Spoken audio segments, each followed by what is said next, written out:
Welcome guys, जेके loan job channel में आपका बहुत बहुत स्वागत है। सब्सक्राइब कीजिए जेके लोन जॉब चैनल को और पाइए रोजाना फिजिक्स, केमिस्ट्री, बायोलॉजी के multiple choice question non stop.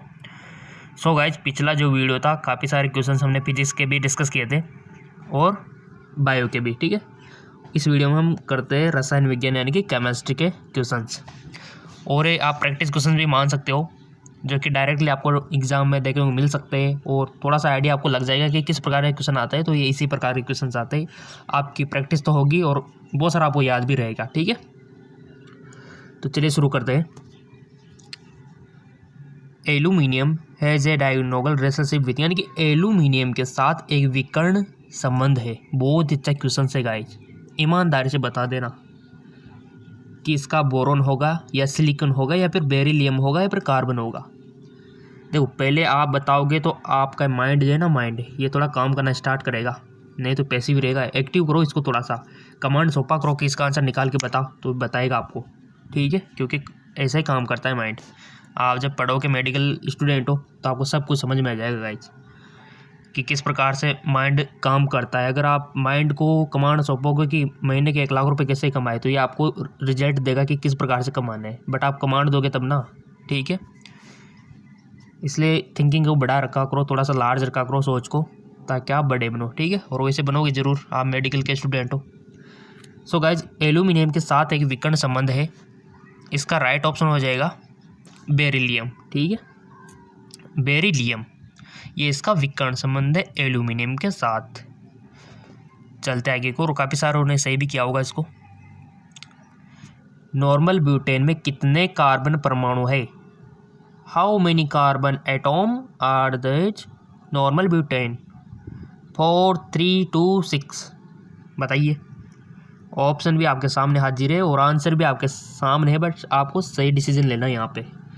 Competition exam एक तरह से सब कहते हैं कि हार्ड होता है, कुछ हार्ड नहीं होता। क्वेश्चन आपके सामने, आंसर भी आप ही के सामने, इनमें से आपको तो बस टिक लगाना है। अगर आपने कहीं पहले पढ़ा होगा तो आप इजीली टिक लगा दोगे गाइस, अगर थोड़ी सी भी प्रैक्टिस रही होगी ना तो। नॉर्मल ब्यूटेन में कितने कार्बन परमाणु होते हैं? सो गाइस, जो होते हैं आपके ऑलमोस्ट कितने होते हैं? 4। ठीक है, तो इसका पहला वाला ऑप्शन सही हो जाएगा, ए। ठीक है, चलो आगे। बेकिंग पाउडर का एक घटक है। Ingredient of baking powder: borax, sodium carbonate, sodium chloride, sodium bicarbonate. Baking powder का एक घटक है। बहुत ही अच्छा क्वेश्चन है गाइस।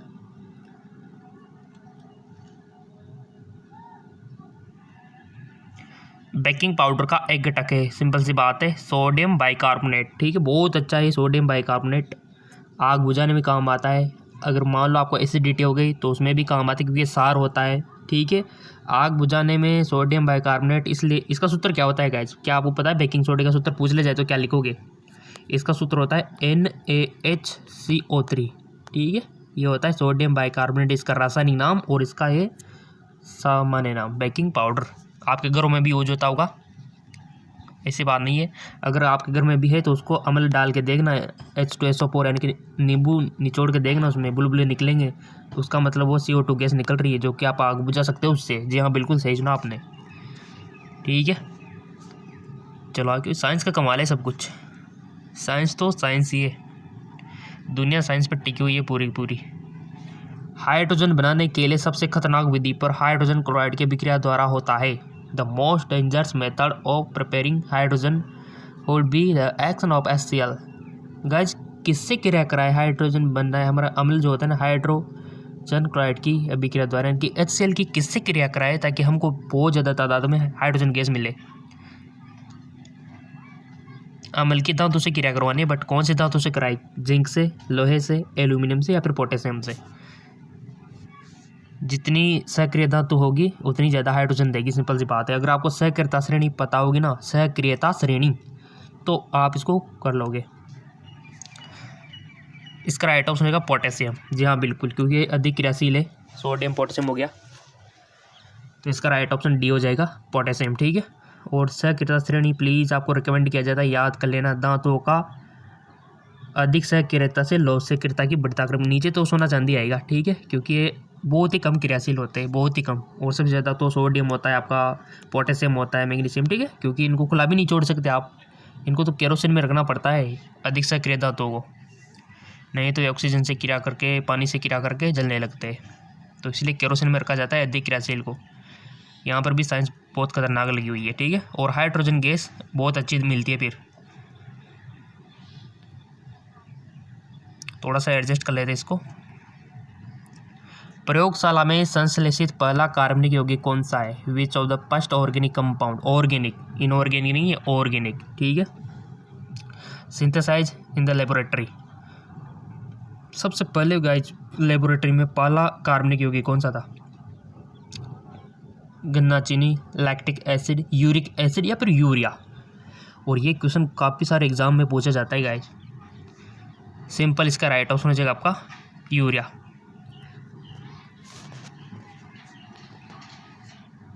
थोड़ा सा एडजस्ट कर लेते, हो गया।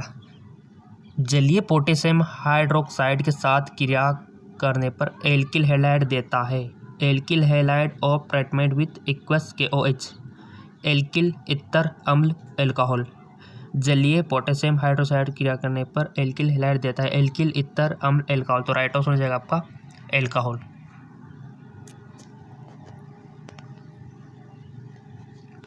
श्रृंखलन की अधिकतम क्षमता द्वारा दिखाया गया है। Maximum ability of catenation is shown Y.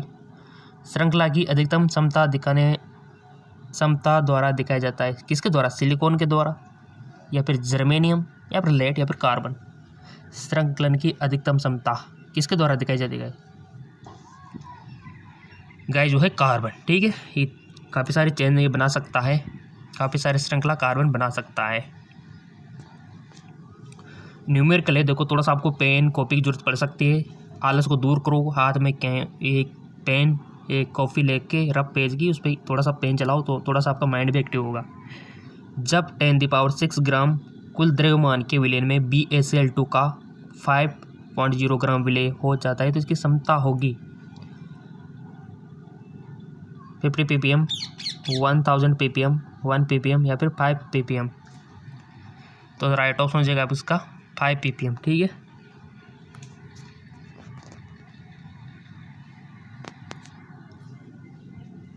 ईमानदार से करना, 5 ppm आना चाहिए सबका आंसर। निम्न में से किस मामले में अभिक्रिया पूरी होने के लिए जाती है? निम्नलिखित में से किस मामले में अभिक्रिया पूरी होने के लिए जाती है? In which of the following case does the reaction go almost to completion? 10⁻², 10⁻³ 10⁻³ 10⁻²। Right option हो जाएगा गाइस आपका 10⁻, case is equal to 10⁻3। Question सारे इंपॉर्टेंट है और ये भी कम लग रहे हो तो हमारा एक और चैनल है GK MCQ MK, नीचे लिंक दे रखा है, कोई दिक्कत वाली बात नहीं है। अगर आप सर्च नहीं करते हो तो लिंक के थ्रू भी जा सकते हो वहाँ पे। फिजिक्स केमिस्ट्री बायोलॉजी क्वेश्चन वहाँ पर भी मिल जाएंगे। चलो अगला क्वेश्चन है। एक डाइजोनियम लवण बनाता है जब नाइट्रस एसिड से अभिक्रिया करता है। एक डाइजोनियम लवण बनाता है जब नाइट्रस एसिड से अभिक्रिया करता है। A diazonium salt a form when nitrous acid react with. So guys इसका राइट ऑप्शन हो जाएगा आपका C6H5NH2, C6H5NH2। अगला क्वेश्चन। पोटेशियम सुपर ऑक्साइड में ऑक्सीजन परमाणु की ऑक्सीकरण अवस्था है। पोटेशियम सुपर ऑक्साइड में ऑक्सीजन परमाणु की ऑक्सीकरण अवस्था है, क्या है guys? Oxidation state of the oxygen atom potassium superoxide. तो इसका राइट ऑप्शन क्या होगा? -1/2, -2, -1, 0। राइट ऑप्शन हो जाएगा आपका -1/2।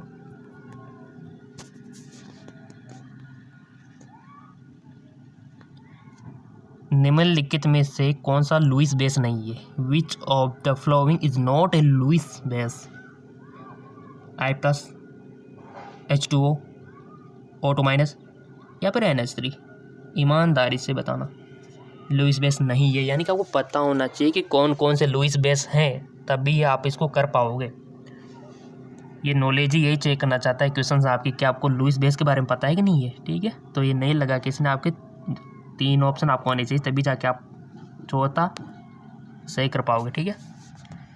सो गाइज, निम्नलिखित में से कौन सा लुईस बेस नहीं है, वो है आपका I+, ठीक है। निम्न में से कौन सा एल्कोहल लूकस अभिक्रम के साथ सबसे अभिक्रियाशील है? निम्न में से कौन सा एल्कोहल लूकस अभिक्रम के साथ सबसे अभिक्रियाशील है? Which of the following alcohol is most active with Lucas reagent? Tertiary butyl alcohol, alkyl, ethyl alcohol, isopropyl alcohol या फिर methyl alcohol? Right option is tertiary butyl alcohol, ठीक है। ट्रेसियर ब्यूटाइल एल्कोहल इसका राइट ऑप्शन हो जाएगा, ट्रेसियर butyl alcohol. आगे की ओर बढ़ते हैं। निम्नलिखित में से कौन सा हाइपोनाइट्राइल अम्ल है? Which of the following is hyponitrous acid? H2N2O2, HNO2, HNO4, HNO3? तो आपको बताना है कि कौन सा हाइपोनाइट्रस अम्ल है। राइट ऑप्शन हो जाएगा आपका H2N2O2, ठीक है, ये वाला। और जैसा कि हमने आपको बोल रखा है कि फेसबुक इंस्टाग्राम पे फॉलो कर लेना, ताकि आपको नोट्स के लिंक आपको वहाँ पर मिल जाए, इंस्टाग्राम, फेसबुक, और आपका हमारा कम्युनिकेशन बना रहे। कोई भी इमरजेंसी अगर पोस्ट आती है, कोई भी सवाल आता है, कोई भी मान लो आपके लिए विटामिन से क्वेश्चन, हार्मोन के क्वेश्चन हो गए, फिजिक्स के क्वेश्चन हो गए, केमिस्ट्री के क्वेश्चन हो गए, इनऑर्गेनिक, ऑर्गेनिक, ठीक है, सारे वहाँ पर आपको मिल सके। तभी तो फेसबुक इंस्टाग्राम का लिंक नीचे दे रखा है डिस्क्रिप्शन में। हाँ जी हाँ, बिल्कुल नीचे डिस्क्रिप्शन में दे रखा है। निम्न में से कौन सा एक ट्राइहाइड्रिक एल्कोहल है? Which of the following is a trihydric alcohol? Ethylene glycol, glycerol, ट्राइमेथिलीन glycol, propylene glycol? ईमानदार से बता दो, क्वेश्चन है ये। सोच लिया होगा आपने वन क्वेश्चन। इसका राइट ऑप्शन हो जाएगा ग्लिसरॉल। इसका ग्लिसरॉल राइट ऑप्शन हो जाएगा गाइज, आपका ग्लिसरॉल, ठीक है। निम्न में से कौन सा एक ट्राइहाइड्रिक एल्कोहल है? ग्लिसरॉल, इसका राइट ऑप्शन हो जाएगा। और लिंक नीचे दे रखा है डिस्क्रिप्शन में।